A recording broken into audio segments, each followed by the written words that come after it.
Hi, this is Christopher Allen Smith, co-producer of the Dorking Out podcast. I'm here today with a peremptory technical apology. The following episode does not sound up to our normal standards, chiefly because of the carelessness of one of our two hosts, Christopher Allen Smith.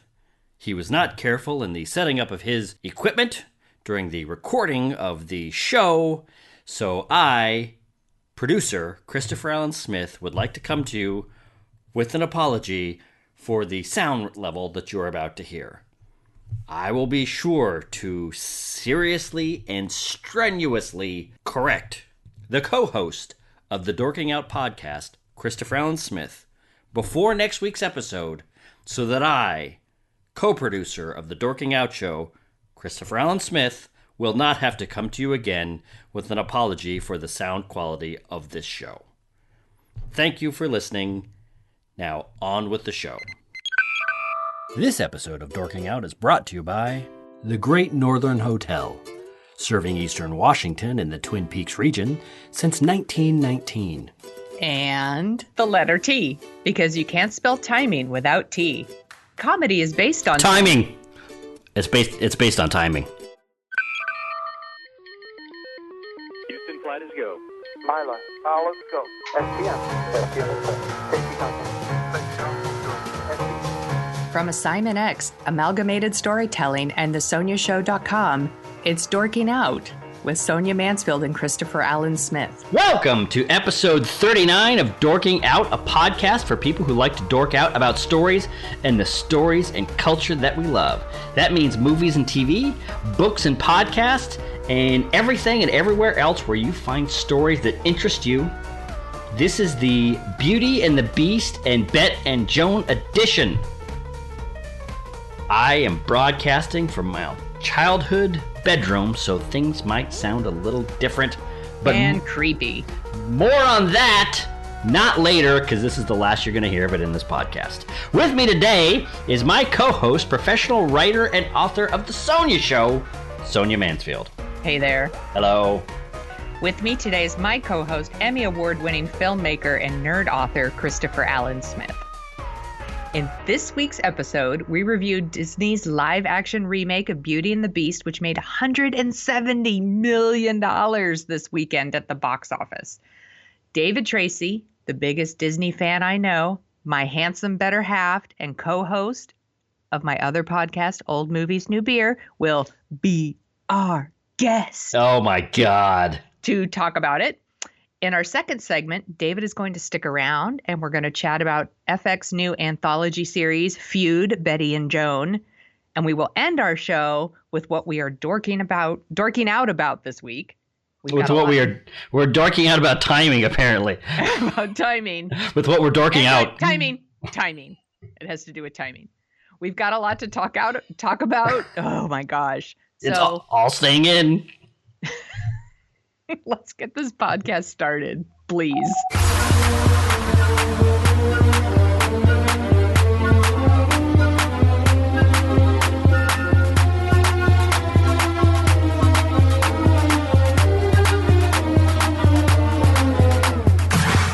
Topic 1. It's a tale as old as time, a song as old as rhyme. It's Beauty and the Beast, the latest live-action Disney remake along the lines of Alice in Wonderland, The Jungle Book, and Cinderella. Directed by Bill Condon, who we like to remember directed Dreamgirls and Gods and Monsters, but he also directed 2 Twilight movies. And starring Emma Watson as Belle, Dan Stevens as the Beast, Luke Evans as Gaston, Josh Gad as LeFou. Is that right? LeFou. And voices by Ewan McGregor, Sir Ian McKellen, Emma Thompson, Audra McDonald, and Stanley Tucci. If you don't know what Beauty and the Beast is about, then you're probably not listening to this podcast. So joining us to talk about Beauty and the Beast is the biggest Disney fan I know, and the beauty to my beast, David Tracy, who co-hosts my other podcast, Old Movies, New Beer, and works for Chaos Group, which creates the rendering software that is used in pretty much every TV show and movie that you love. including Game of Thrones, The Walking Dead, Doctor Strange, Rogue One, Deadpool, and of course, SpongeBob SquarePants!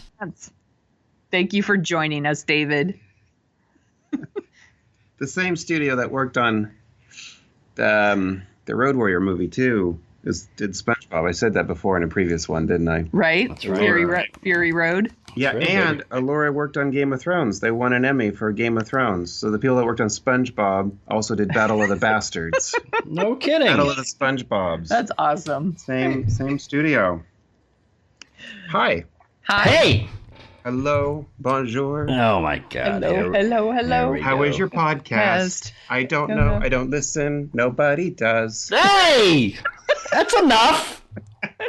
Come on! Thanks for coming on, David. Yeah, thanks for coming on, David. Way to go, Sonia. I'm sorry. I'm sorry. Since you're the guest, should we let David go first?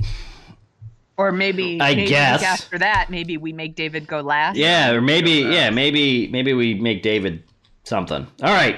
Yeah, no, David, since you're such an aficionado of good podcasting and movies. So you're a huge Disney too. You might be the biggest. No, don't you try to push this back on me. You tell me what you thought of this movie.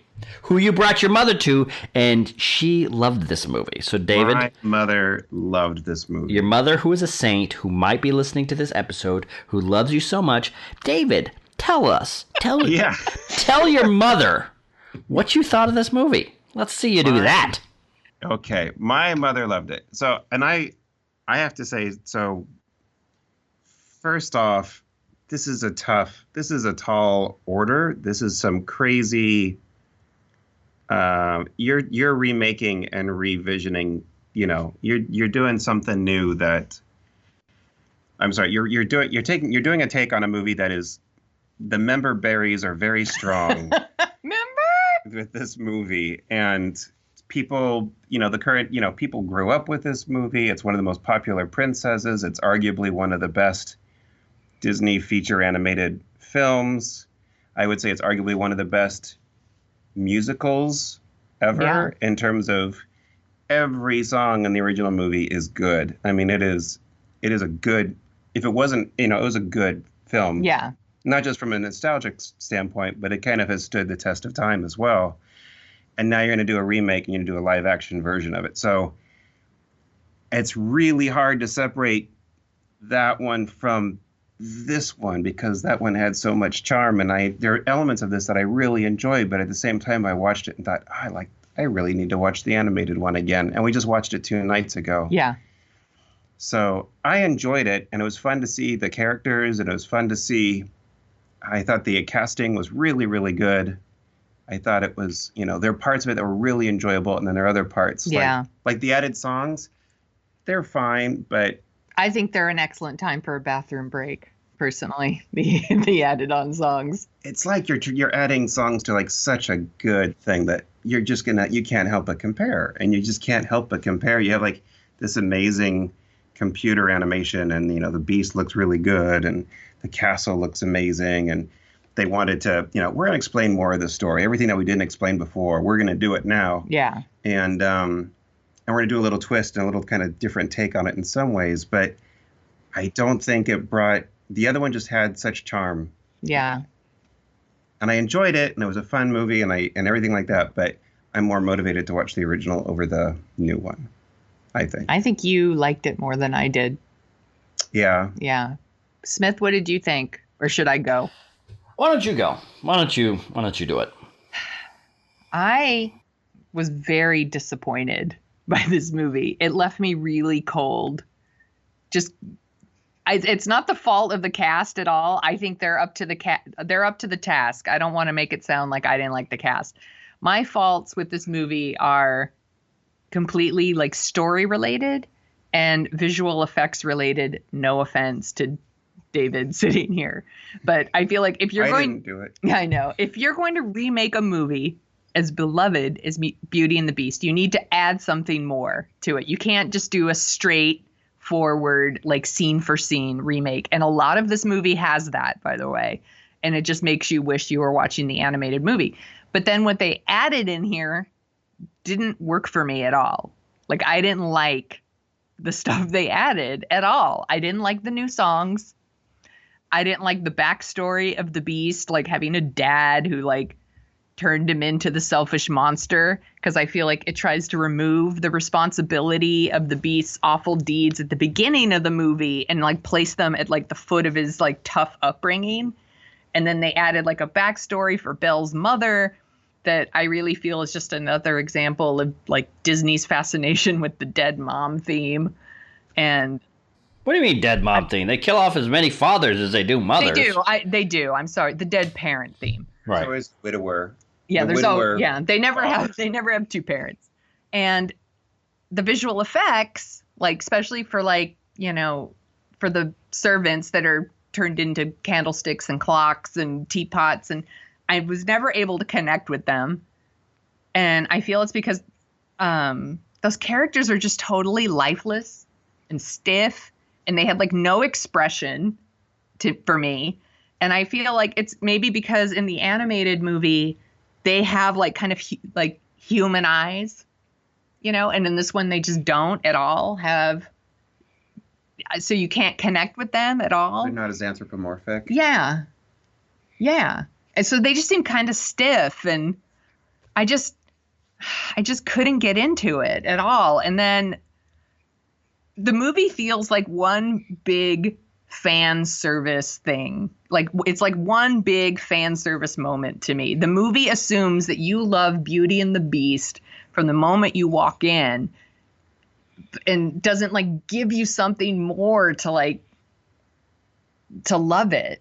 Right. It just assumes like you're gonna love me because I'm gonna be bigger than the original and more outlandish and more elaborate and like just more. And it just, that doesn't work for me. And then just one more thing, and then I'll be quiet and I'll let Smith talk. But like, finally, I get to talk on this podcast. Finally, Smith finally gets to get a word in. On the way home, David and I were talking about the Be Our Guest number, and how in the movie, the animated movie, it's this really cool, like old school, like Busby Berkeley. Yeah, Busby Berkeley, like moment. And in this one, it's just like a visual effects blur. Like it's just, it doesn't have that like thing that makes it like really special like it did in the animated one, which we just watched like a couple nights ago, and really holds up and is a really fun movie, but serious and romantic at the same time. And this just doesn't have that. And then they changed this here. I'm sorry, I got more to say. They took things from the story and like rearranged them and to put them in different spots that I just felt like it didn't work as well. Like, can I keep going? Yeah, no, keep going. Okay.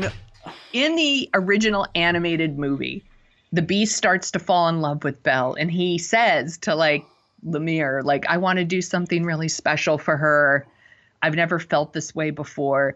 And he gives her the library because he knows like she loves books.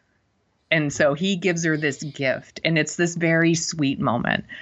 And then in this movie, it's, let me show you something cool. And he takes her to the library, and she's like, I love books. And he's like, that's cool. You can have the library then. Like, it's not because he knows she loves books. She tells him, I love books. And then he's like, well, then here, have the library. And I just think there's like these little moments like that where the timing's not right, which is what we talked about at the beginning of the podcast, timing. Like, it's just not, it just wasn't there for me. I was really disappointed, and I felt bad because we all three saw it together and with David's mother, and she super loved it. And now you're ruining it for David's nice mother. I am. Yep. I was just not a fan. I was really disappointed in this movie. Well. Okay, so anyway, on to topic 2. I agree with a lot of what you've said.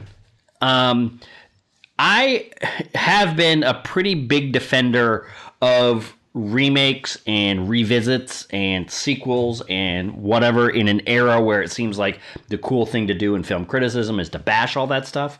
But this kind of, for me, kind of lands with a thump. There's a thing, one of the things that people talk about when they talk about movies and what's special about movies as an art form that's different from other things is it's kind of like this living dream. You kind of project yourself into these different visions and visit different places and do different things. And sometimes it's more realistic and sometimes it's more fantastical.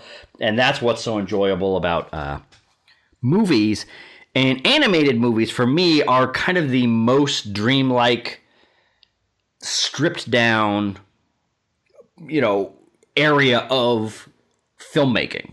They're the most pure, quote unquote, filmmaking because you literally have to create frame by frame the entire movie. But then also for me, especially with Disney movies, is there's a kind of allegoric simplicity to once you strip a story down to the point where it can be animated and be coherent as an animated movie. In a way, for me, kind of a good animated movie is more magical than a good live action movie. They're splitting hairs there, but there's just something about getting dead, inert pictures to move and convey emotion that is a little bit, there's something wonderfully dreamlike about it. So absolutely. I think that's one of the things when you watch these documentaries about Walt Disney and about how he was so elated that like when they screened Snow White and everyone started crying at the end. Right. Like that you could see a cartoon and it would make you cry. Exactly. And this movie, it's almost like they took the script to the 1991 Beauty and the Beast as a checklist, and they just went, got it, did it, doing it, got it, did it. And it was just, there was nothing new. From their standpoint, I do have a little bit of sympathy because if you're going to revisit this property, oh, it's tough. And you're going to make a lot of radical changes. You're going to make a lot of people angry, and you're not going to kind of get the financial return that you want. And for those of you thinking, oh, this is about stories, and what are you doing talking about financial return? Are you a Disney stockholder? Who cares? Yes, I kind of agree with you. But studios are in the business to make money. And given the fact that this movie made $170 million, you can bet Disney is going to be mining every animated movie they've ever made to keep going down this road. Well, they already had, they already said they're going on to The Lion King. They're going on The Lion King. The Lion King's next. Yeah. What's weird is you were right in that all the performances are good. The music is good. Some of the musical numbers are actually pretty good. But there's nothing. It's like there's no spark in there. There's no initial thing to kind of bite onto and love, and there's no kernel in this movie that makes this specific rendition magic in its own right. There have been remakes, there have been revisits of properties that they have their own thing. A lot of people felt The Force Awakens was flawed in a lot of ways, but it had its own thing that people could jump onto and love that movie specifically. And, everything else that follows from that is great because you have that initial thing that you can just dive into.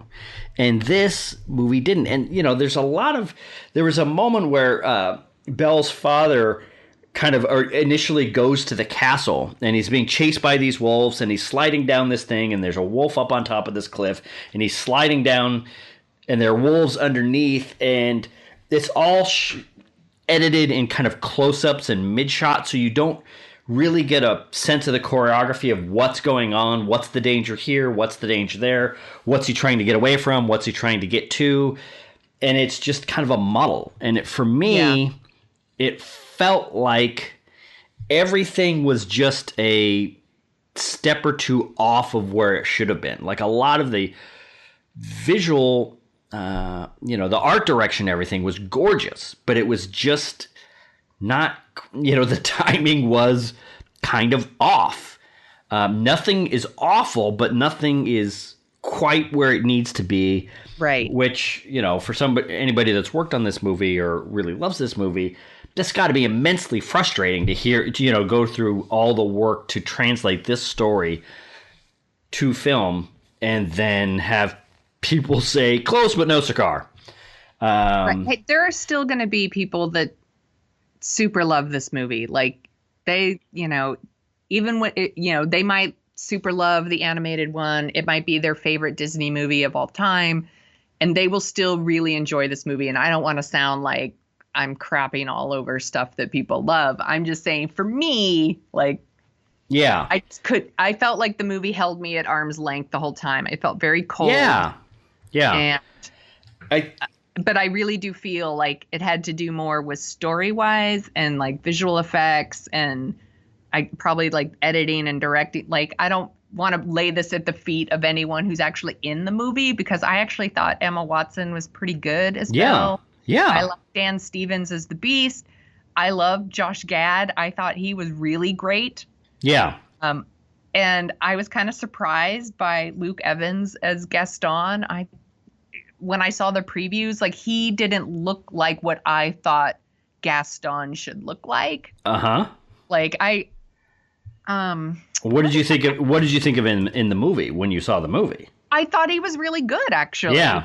He was one of the highlights of the film. Probably actually. My favorite musical number in the movie might have been like his number. Yeah. Like, no one fights like Gaston. Although they do remove a line from it that makes me laugh really hard, where in the animated one, he says how every inch of him is covered in hair. Mm-hmm.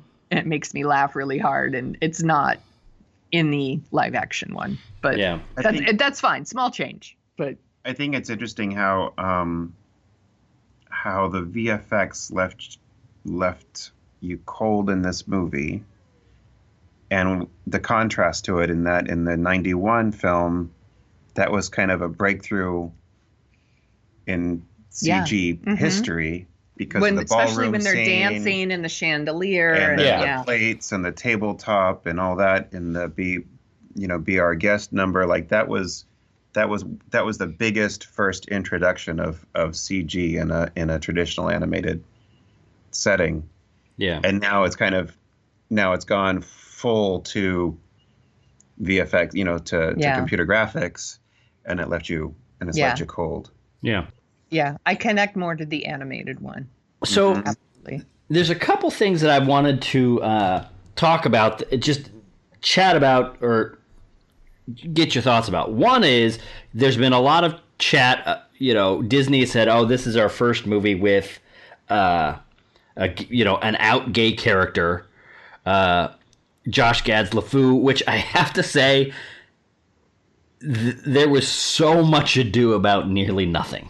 It was absolutely nothing. He was a classic bootlicking sycophant. If they had pulled one shot out, he would have been just the classic butt-kissing buddy friend that we've seen in a million Disney movies. Like, it was absolutely nothing. Like, I don't. Yeah. Seriously, thinking you missed it. Like, it. And who cares?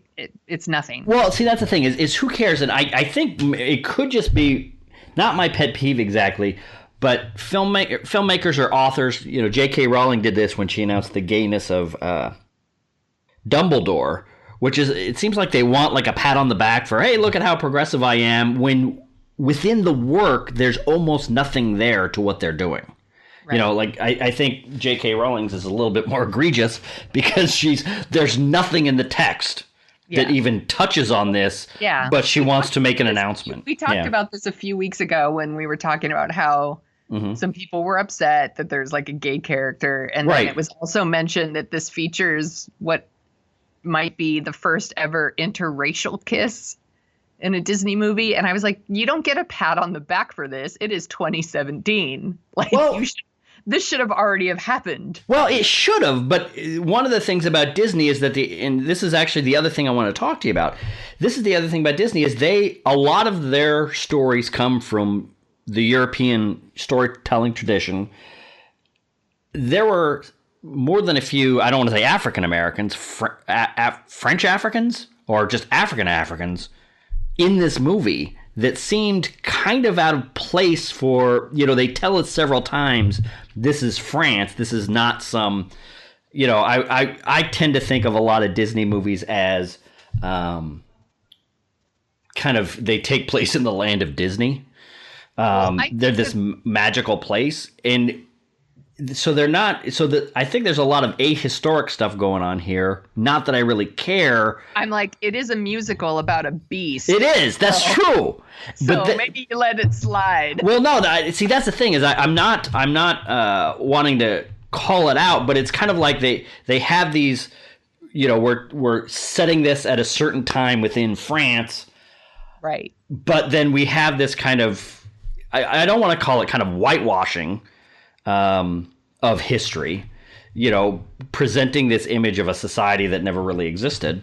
It just seems a little strange to have that diversity within an ahistoric way that they're not. I don't know. It makes as as a white storyteller, it makes me feel almost. You know what it is? It's almost like they're washing out the history of racial problems in America or in Europe, definitely with what we're seeing, now in Europe.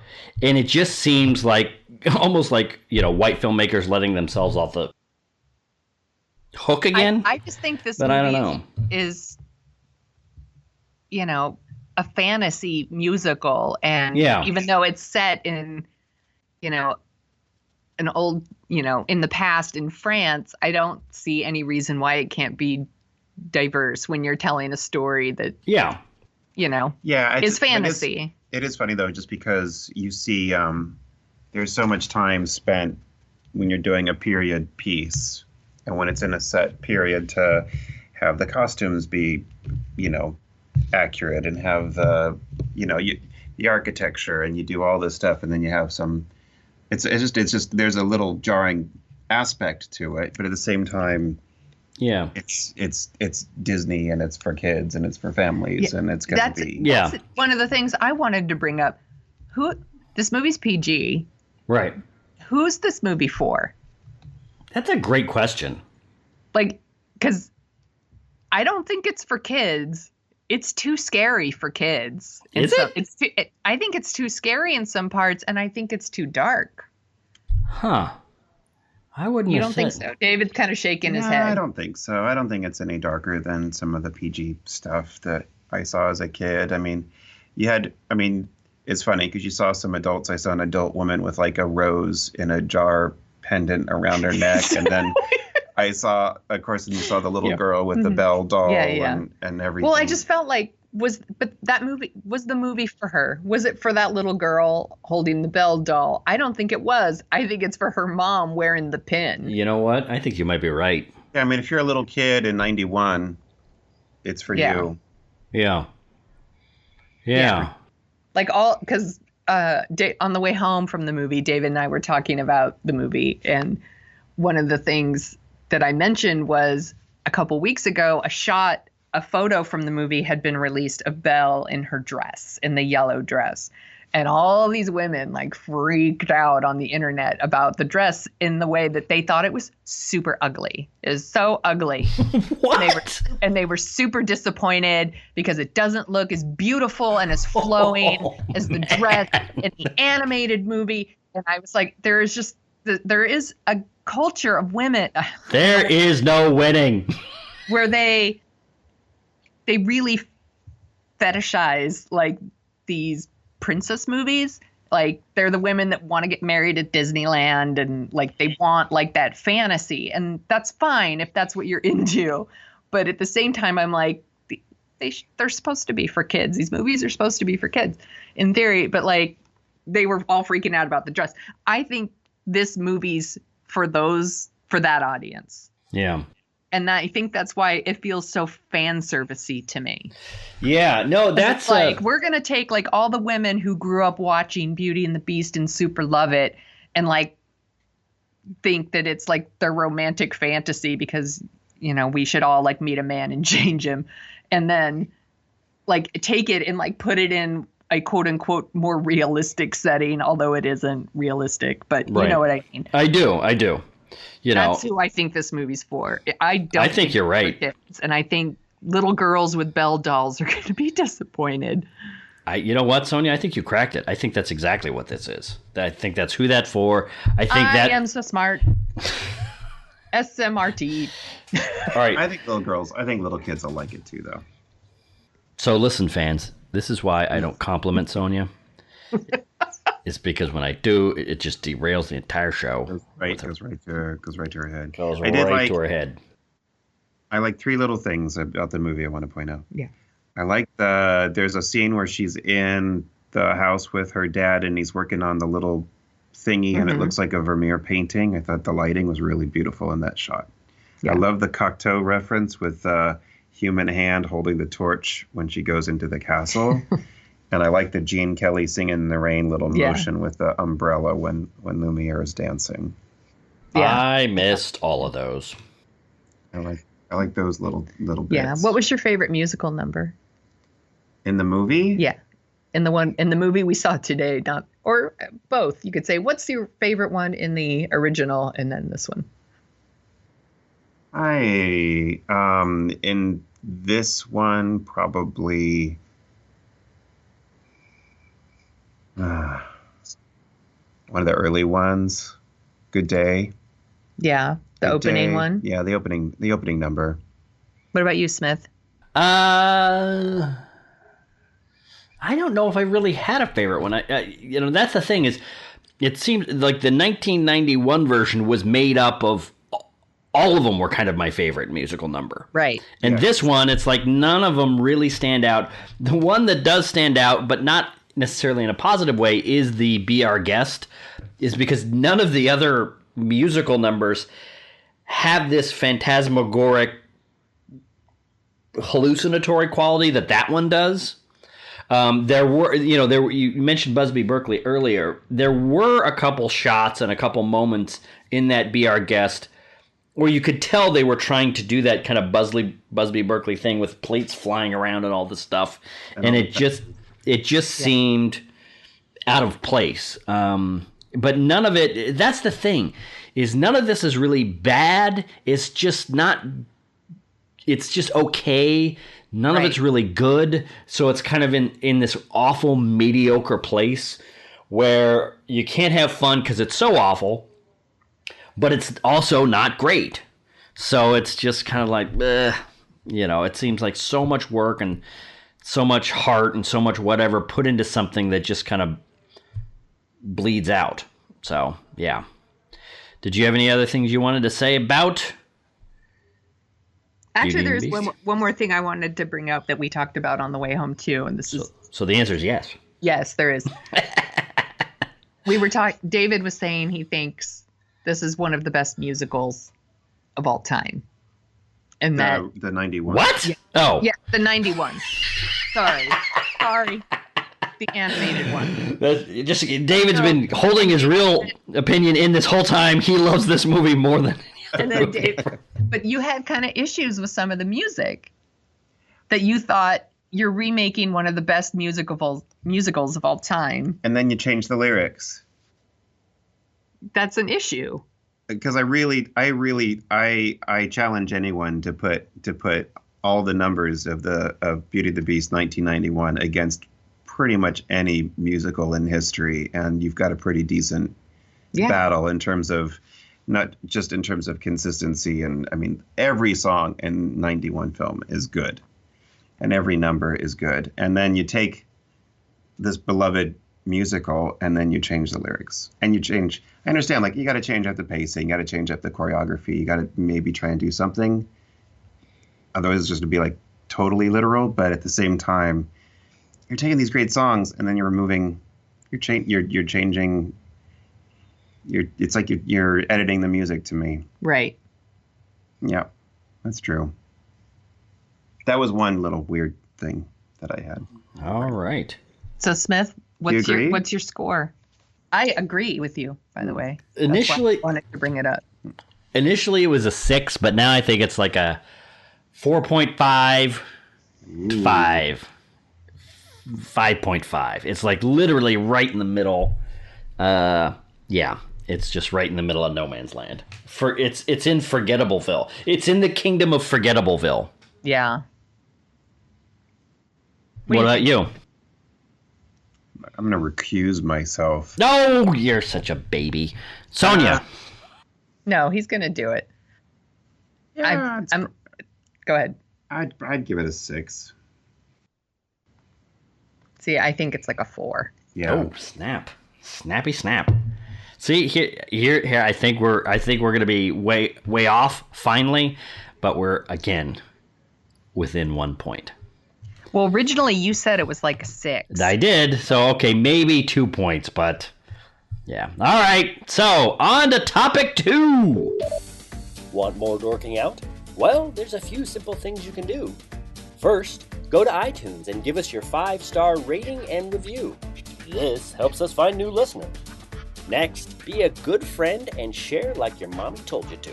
Simply go to dorkingoutshow.com and you'll find some links to our show, which you can post to your Facebook, Twitter, or wherever fine social media links are shared. It's an easy way to impress your friends and make your enemies green with envy. Which is really the point of social media anyway, isn't it? After all, listening to any of the Dorking Out shows means that you're a modern trendsetter.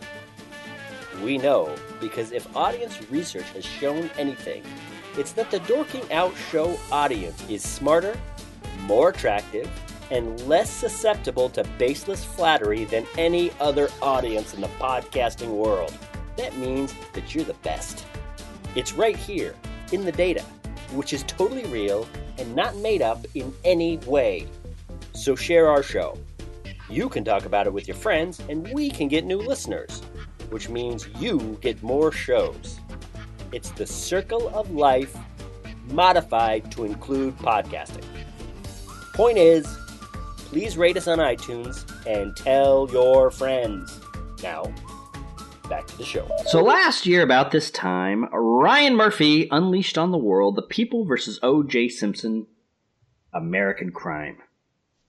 That started out the year of O.J. Simpson, which everybody was looking forward to. Anyway, It was called American Crime Story, The People versus O.J. Simpson. That's not what I saw online. Well, but you could be right. People versus O.J. Simpson is what everybody calls it, so fine. Anyway, point is, Ryan Murphy has returned with some guilty and not so guilty TV viewing pleasure in spring of 2017, arriving with his latest event miniseries, Feud, starring Jessica Lange as Joan Crawford and Susan Sarandon as Bette Davis. And he's not only retelling the decades-long running gunfight between these two legendary actresses from the 1930s to the 1960s in Hollywood, but also the production of one of the most legendary, yes, that's a lot of legendaries here, but there's a reason, horror movies of all time, Whatever Happened to Baby Jane. So Feud is part a retelling of the end of Hollywood's first golden age. Part of it is an examination of the knife fights women can get into with each other. This is almost kind of like a mirror version of all of Don Draper's vices on Mad Men. And part Ryan Murphy when Wisconsin class cheese fest. Kind of like the purple prose of this introduction. Feud is... Well, Sonia, tell me what you think Feud is. I think it's awesome. I'm really into this show. I think it is so interesting and cool. First of all, I want to say I love the look. I just love the look of the show, the art direction of the show. I love the clothes. I love old Hollywood stuff. This show is like kind of in my sweet spot. I'm into it. And we were going to start watching the show, David and I. And even before the opening credits started, and by the way, the opening credits on this show are really great. Yeah. Why did you set off my... No. I'm sorry. What was that, Siri? Yeah, she started, while she was talking, Siri lit up and started, like, listening to what Sonia was saying. Siri's like, I want to hear what you have to say about the opening credits to Feud. I like Feud, too. All right, hold on for a second. Hold on. Okay. Start again. From where? From I think the opening credits. I think the opening credits are really awesome looking. I just think they're really great.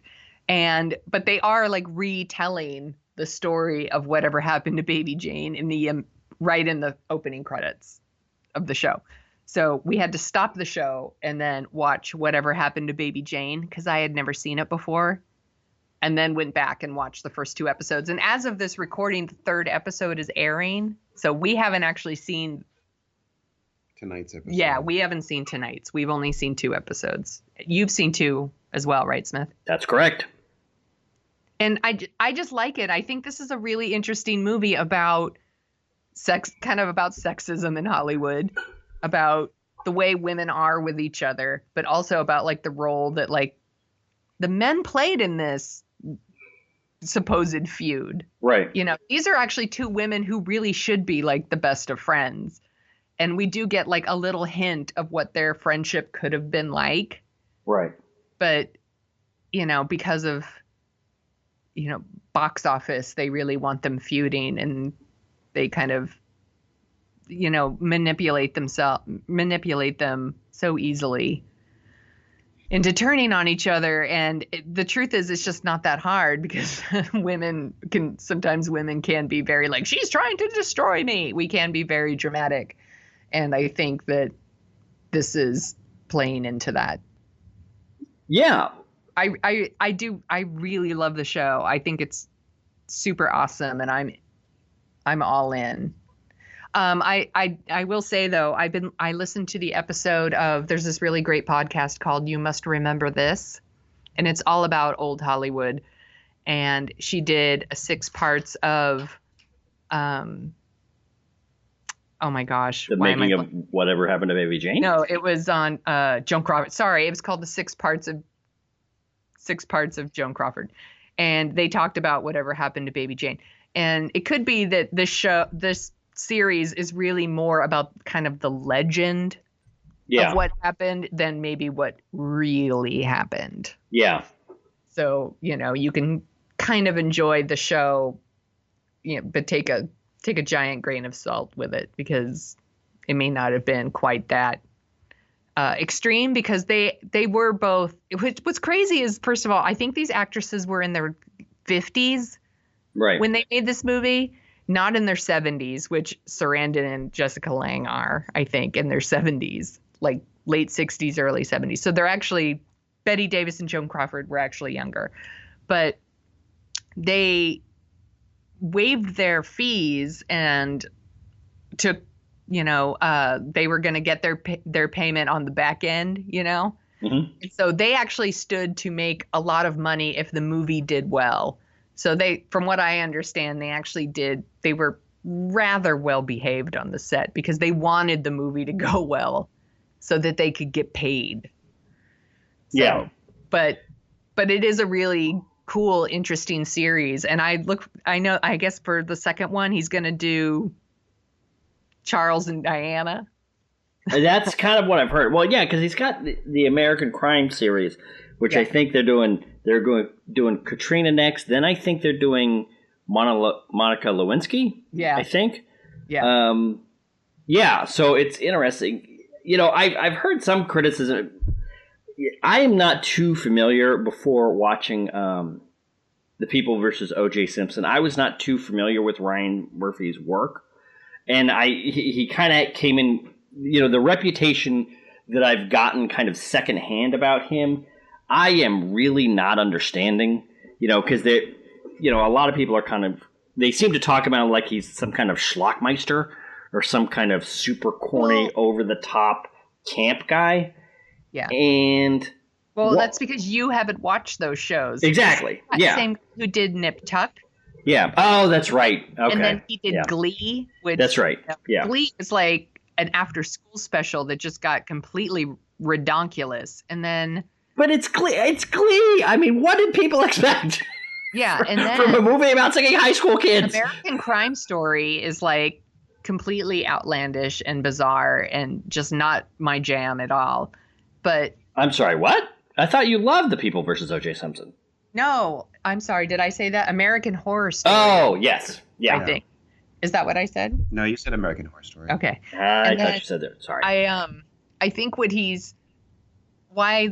maybe responded so much to The People versus O.J. Simpson or something like Feud is he's working based on other people's stories. Could be, yeah. Instead of doing whatever he wants, I guess. But I want to ask David, who's a huge old movie fan. What do you think of Feud? You don't sit down and watch a lot of these crazy TV shows. Family Feud. Well, I would say it is a prerequisite to see the Whatever Happened to Baby Jane. So, Smith hasn't seen it before you see the series. Isn't that weird? I'm waiting until after. See, I think the way you guys do it is crazy.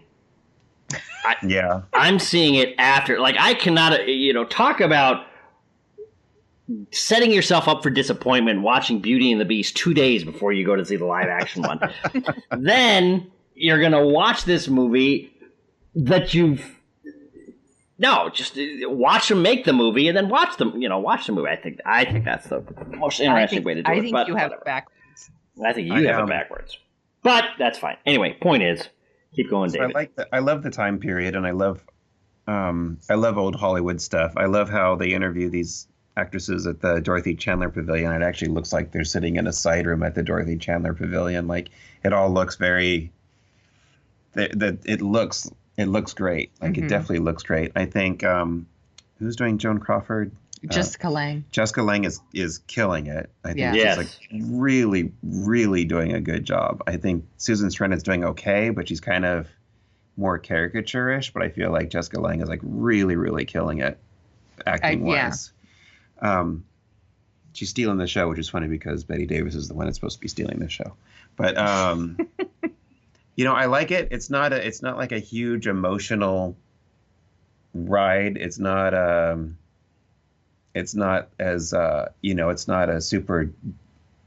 You don't get super emotionally engrossed in it. It's like enjoyable to watch, and it's interesting to see the story progress and everything like that. It has some funny moments, but at the same time, I feel like the whole thing, there's a little bit of, even though it's about this sexism in Hollywood and everything like that, it's not a super dramatic series, even though the topics are serious, but you're not like, oh, that was a rough one, or something like that. It's not like Game of Thrones. You're not emotionally exhausted. Yeah. It's not like so it's an enjoyable one it's like Mad Men. It's like enjoyable watching that, although there are some episodes of Mad Men that were pretty bummer. Yeah. Yeah, I mean, I think that's the thing that I'm sparking to so much with Feud, is that it does examine these kind of more serious themes, and but it doesn't bang you over the head and leave you completely wrung out and kind of despairing at the end.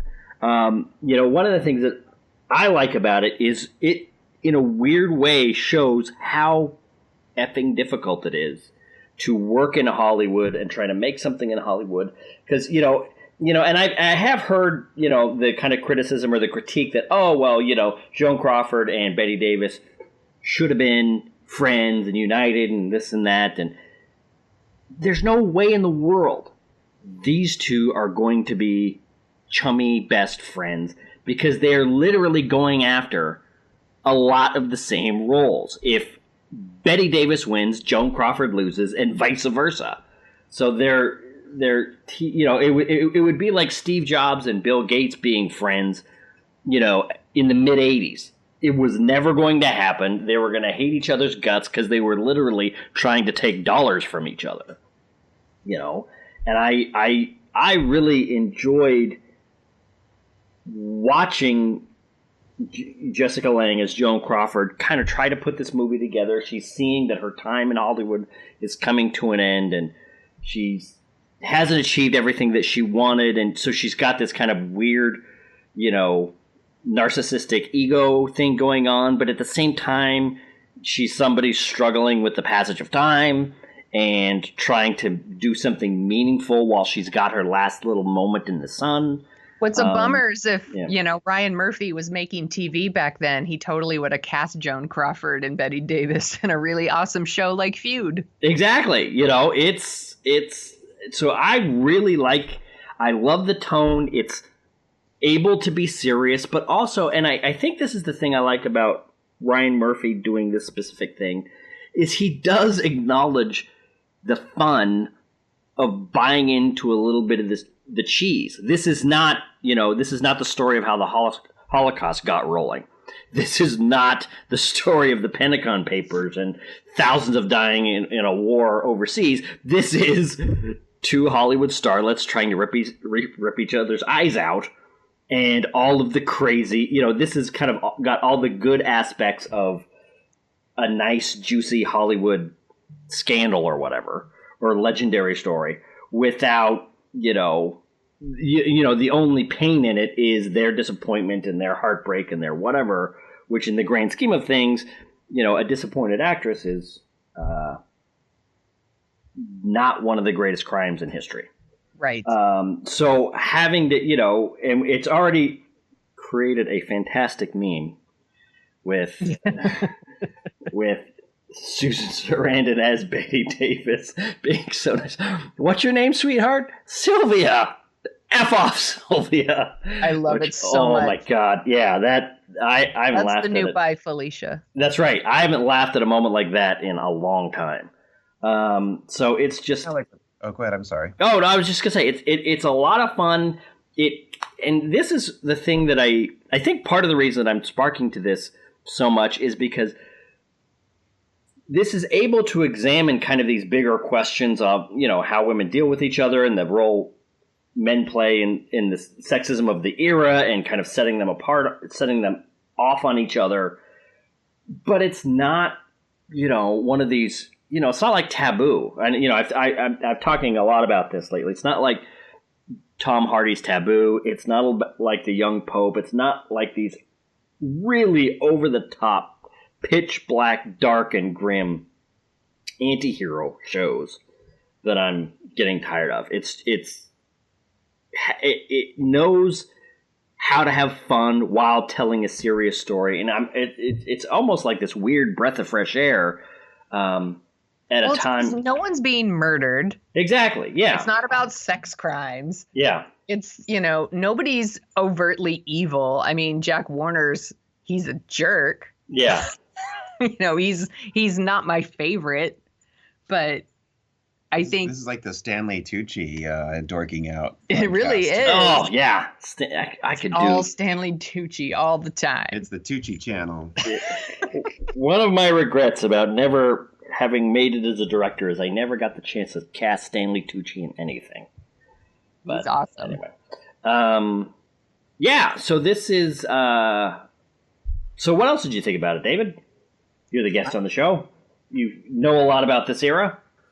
Well, it reminded me a little bit about there's just the challenges that these people have when they get to a point when they're waning in their career, and with the invention, with television gaining popularity like it was, and it reminds me of like the later movies where like Bela Lugosi would do absolutely anything to be in a film, or right. The 70s when you're watching Fantasy Island and Love Boat, and you're seeing or Murder, She Wrote in the 80s, and you're watching these people that were like pretty big things in the past, and now they're like doing anything to still be in the game and still. Like, wasn't Bette Davis in like Return to Witch Mountain or something like that? I believe she was.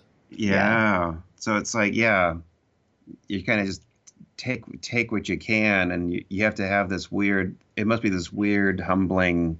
Yeah. Unless you just are so kind of, lived in a delusional reality when you're a star. But it's a strange to see them go in that, to see that happen to people. Mm-hmm.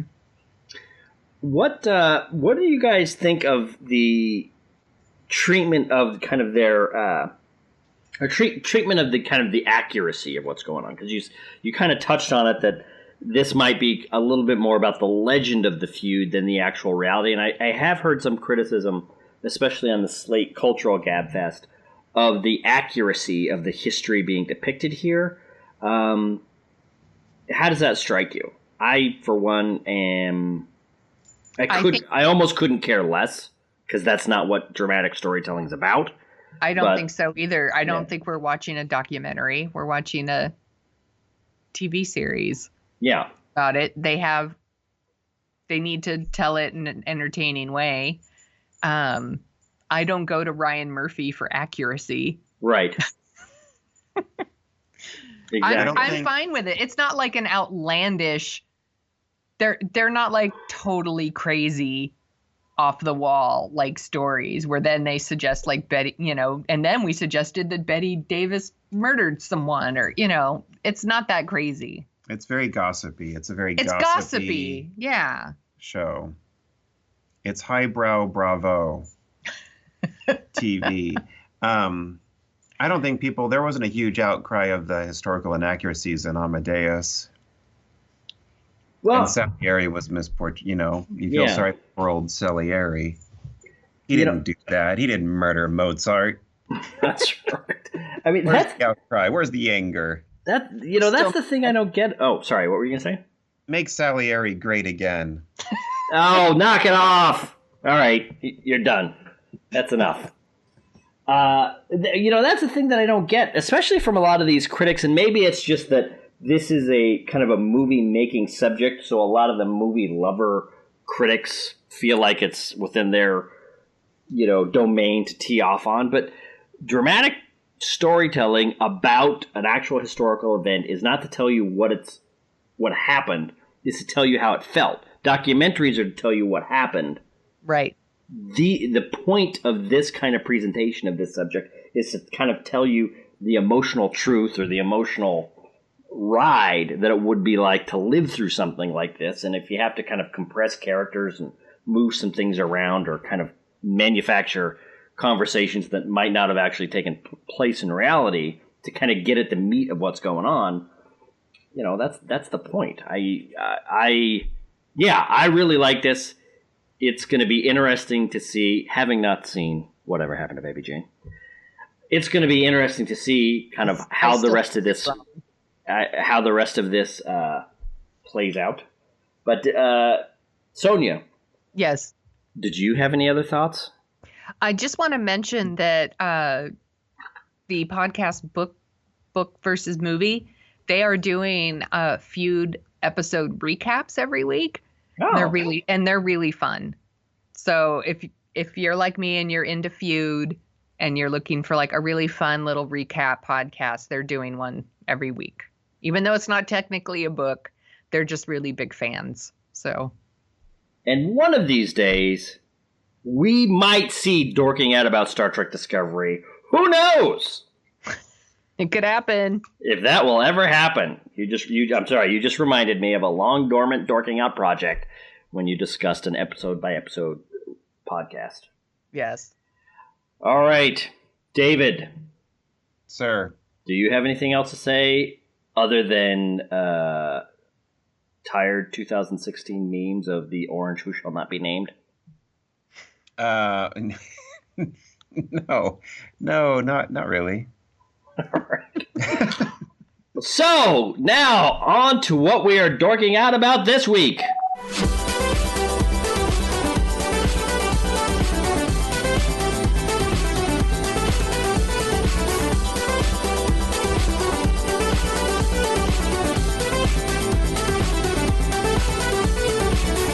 That brings us to our closing segment, what we are dorking out about this week, which is a little bit of a change, but not really.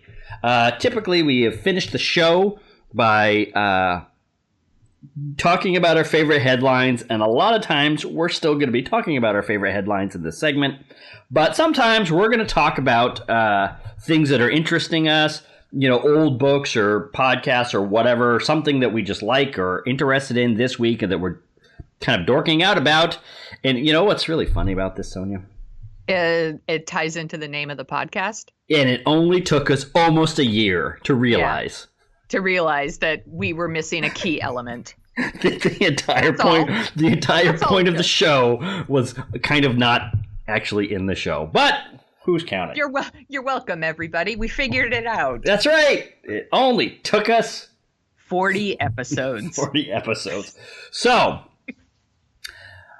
first up is talk this week that they are making more Matrix movies. Warner Brothers, which is having a dickens of a time getting their DC cinematic universe off the ground, and that is kind of floundering around a little bit creatively, while Disney essentially makes $2 out of every $3 at the American box office,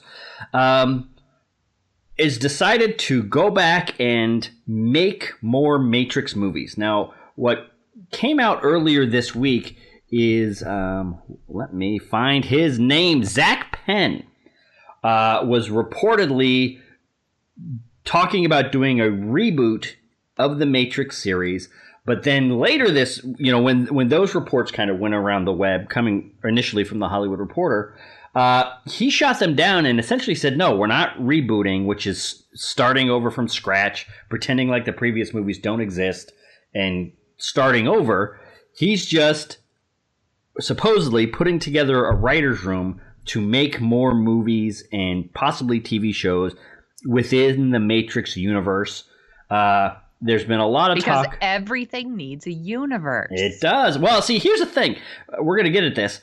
This one, I think, is actually an okay idea. This could actually work. I'm joking. I'm crapping all over it, but really it is. Right. But apparently, when this initially came out, there was a lot of talk of Michael B. Jordan from Fruitvale Station and Creed was going to be kind of the center of the new series of movies or whatever. Now it's coming out that possibly... But then they saw Fantastic Four and they were like, oh. No, they didn't. Yeah, that's right. Because it was Michael B. Jordan. That was the whole deal.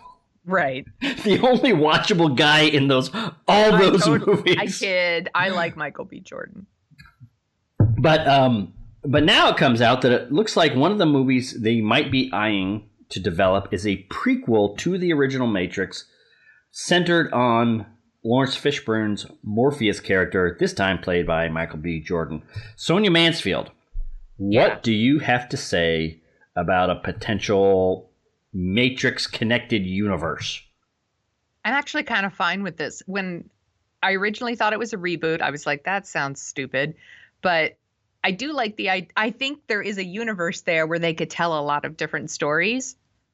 So I'm going to kind of withhold my judgment until I see the first one, because I do think that there's stories to tell there. So I'm interested. Yeah. It's not the huge offensive idea that everyone thought it was at first. Right. Because the internet loves to be outraged. We were actually going to have a reoccurring segment on this show called "What's the Internet Outraged About Today?" Yeah, exactly. Do you remember this? And I do remember that. This would have absolutely fallen into that category because everyone was like, "Oh my God, blah, blah, blah." Like everyone was freaking out. I actually don't think it's that bad of an idea. I mean, why not? I don't think so either. And, because the idea is, I am actually of the opinion that this is kind of how you should make sequels. I think Sony made a huge mistake in doing the Spider-Man franchise, getting irritated or whatever after 3 movies, and then just flipping the board over and starting over. I think that's just a ridiculous, kind of aggressively irritating way to handle a story from the point of view of an audience. But I think, as we saw with Creed, as we saw with The Force Awakens, as we've seen with other movies, you can pick up on a series years after it's over, and as long as you go in with an interesting idea and interesting filmmakers and takes, you could do some really cool stuff. You could pick back up. I will say, I hope they don't do a young Morpheus movie, though. I agree. I would prefer they do like a whole new story. Yeah, I do agree. Not, instead of taking a character where we already know the end. Yeah, exactly. And actually, I was thinking about this as we were watching Beauty and the Beast. My mind was wandering. And I wonder why. I was thinking, for some reason, Westworld popped up, but it doesn't even really have anything to do with Westworld, is the Matrix. So the Matrix is machines controlling humanity by sticking them into these constructed realities. Why is there one constructed reality for all of the humans in their, human farms? Right. Why aren't there, kind of like Westworld, there's the modern 20th century landscape, there's the medieval landscape, there's the ancient Rome landscape, there's the future landscape, there's the caveman landscape. I mean, if the the machine overlords were trying to figure out a way to control humans and keep them contained, why have it so they're within the Matrix with access to computers and the concept that it would take to kind of figure out that they're stuck in a computer simulation? Why not make them like cavemen? Where how screwed would Mr. Anderson have been, or Anderton had been, if he had been a caveman around a campfire trying to figure out that he was in a holographic or mind simulation? It would have been, from the machine's point of view, it would have been a hell of a lot harder, and it would have been a wild ride for some like medieval castle fight going on, and then all of a sudden Morpheus and Trinity show up with their machine guns in the middle of a big sword fight. Right. Well, that goes back to the idea of there's a lot of other stories that can be told here. Exactly. So I am really hoping that they are going to go down these other avenues. And the other thing I was thinking is, and this is one of the reasons why I am starting to tune out every quote-unquote controversy on the internet. Every single one of them. So you're not going on the internet then? Well, I'm going on, but I'm just tuning out everything. It's just like, until serious things happen, I'm just going to pretend like it's all white noise. And it is all white noise because this has already been done before. The Wachowski brothers at the time already did this with a project called The Animatrix, which came out between The Matrix and the Matrix Reloaded. My husband, David Tracy, is a huge fan of. Oh, it's fantastic. Yeah. There's a set of cartoons, which is basically, I think it was 9 or 10 cartoons or animated stories, about 10 or 15 minutes, set within the world of The Matrix. And one of them, or there were two, that kind of told the whole story of the robot uprising. And holy cow, it was horrifying. It is one of the creepiest. It is definitely the creepiest expression of the Matrix. It's like, you think the movies are head trippy. This one is not really head trippy. It is just pure horrifying. What is it like for a machine intelligence to try to construct something that can enclose humans and all the experiments they ran to get the Matrix working? Oh, it's just crazy. Now, the one little potential fly in the ointment is Zach Penn is the ostensible person behind this. What happened is Joel Silver, who produced the original Matrix movies, is kind of famous in Hollywood for getting into financial situations that he has to get himself out of. And one of the things he did back in 2012 to get himself out of financial predicament was to sell his rights to Lethal Weapon, his rights to The Matrix, his rights to several other movies to Warner Brothers. So Warner Brothers has everything they need to go forward and make this movie without anybody else typically in Hollywood, they will go for a project like this. They will go to Keanu Reeves. They will go to the Wachowski sisters now, and try to get their blessing. But word is coming out that Warner Brothers isn't necessarily super keen on bringing them in. Or let me step back. They will go forward with this project with or without the Wachowski sisters' involvement, which it breaks my heart to say it, but as somebody who has seen Cloud Atlas, who has seen Jupiter Ascending, who has seen Speed Racer, even though which I really liked, who has seen all of the Wachowski sisters movies. Cloud Atlas has defenders, though. It does have defenders. Yes, it does have defenders, but it is it's not for everybody, and that's the thing with them. Is we saw this with the second two Matrix movies. This is not for everybody. But yeah, circling back, Zack Snyder, good Lord. Please not Zack Snyder. Zach Penn, screenwriter, is involved with this. Now let's look at Zach Penn's writing credits. His first writing credit is a story by credit for The Last Action Hero. Then he wrote the screenplay to Inspector Gadget, Behind Enemy Lines, X-Men 2 story credit, Incident at Loch Ness, haven't seen it, Suspect Zero, I believe that got some not great reviews, Elektra, the quasi-sequel to Daredevil, X-Men The Last Stand, Not the good one. Not the good one. The Incredible Hulk. Which Incredible Hulk? The 2008 Incredible Hulk. So the one with Edward Norton. Which was fine. He has a story by credit for 2012's The Avengers, but something is leading me to suspect that he has some other, there were other factors at play in that movie to make amends for whatever he did. Then he's got an announced story credit for The Karate Kid 2, which is the sequel to the Karate Kid remake, which was actually good. But you'll notice the Karate Kid remake is not on this list. His latest movie is Ready Player One. He's the writer of Ready Player One, directed by Steven Spielberg, which is coming out in 2018. So, make of that what you will. And we will. Yes. So, do you have any other thoughts on the Matrix?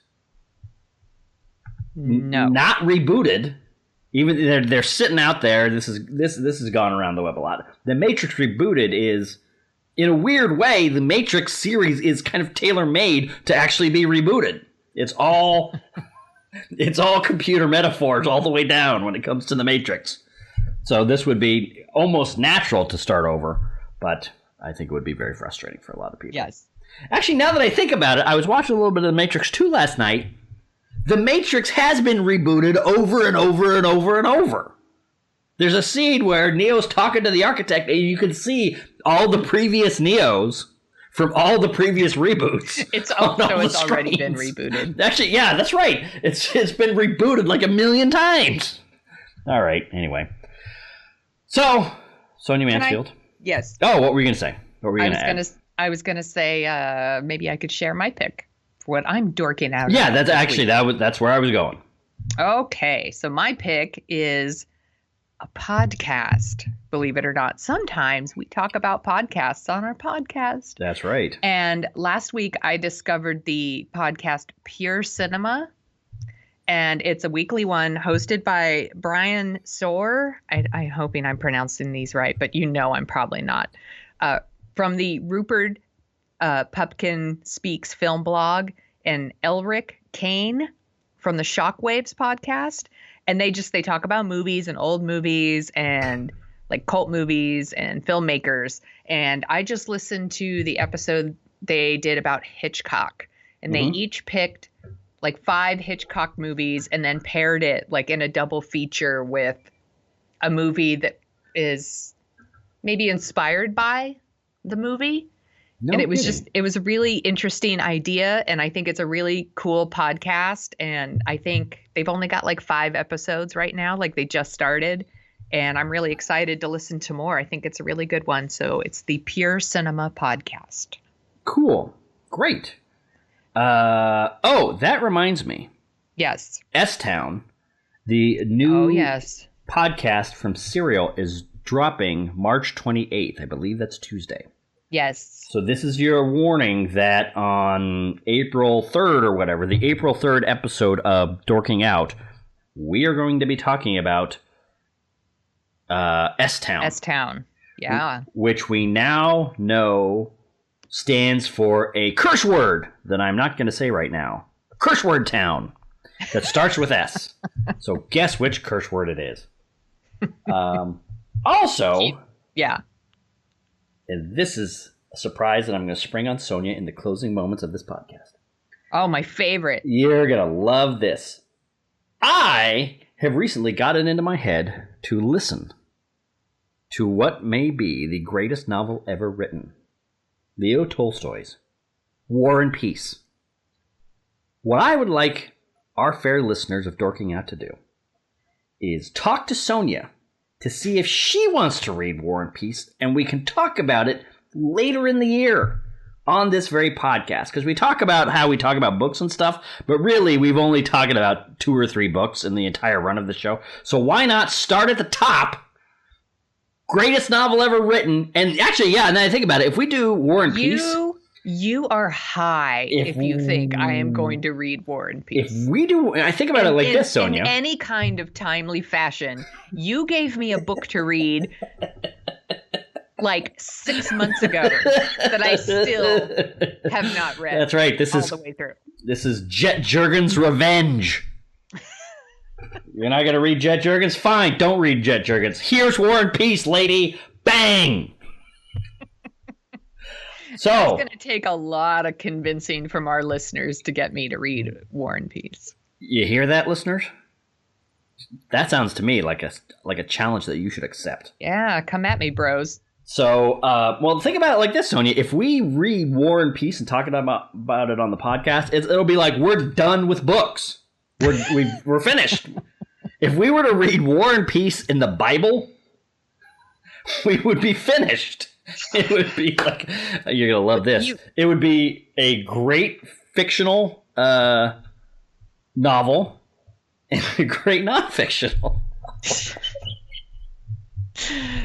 We would have to like shut the podcast down for like a month so that I could just read War and Peace. No, we wouldn't. You could do it. Listen to it. Here's what I'm doing. Listening to big, thick, complex books on audio. I will admit, always been a huge fan of listening on audio, and I've always defended it from those people who say, "Oh, you don't get the same stuff, you don't get the same retention, you don't get blah blah blah." Yes, you do. Except it is tough to get into. It took me like 3 tries to get into Game of Thrones, listening to it to keep all the characters straight and keep the story in my head. Only listening to it. I'm sorry, there is no way I'm going to listen to War and Peace every day while I'm driving to work. But if you take the chapter by chapter breakdowns of from Wikipedia, and you get a copy of War and Peace that you can read, between those 3 things, copy in your hand, audio version, and the chapter by chapter breakdown in Wikipedia, so you can keep all the characters straight, I think we could do it. I think this is a great idea. Who is with me? You know what? All right, fine. You don't want to do this, Sonia? Fine. Whoever pings me back that they are going to read War and Peace along with me, you get to be on the podcast. This is your chance. You can be on the Dorking Out Show podcast. All you have to do is read War and Peace by, let's say, September. And you could get on Dorking Out. There you go. You're welcome. Good luck, dorks. Is there anything else that you'd like to say? I'll say I'm not reading that. And goodbye. Bye!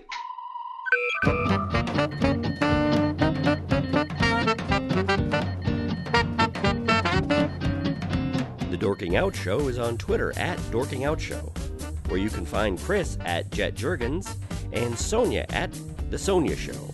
You can read about Sonia's random adventures at thesoniashow.com and track the slow and creeping progress of Chris's novel and his other hijinks at jetjurgens.com.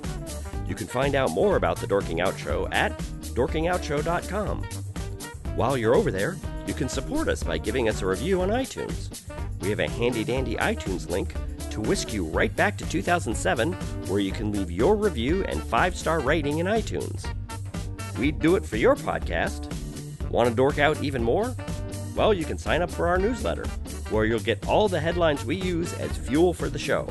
That's it for this week. Thanks for listening.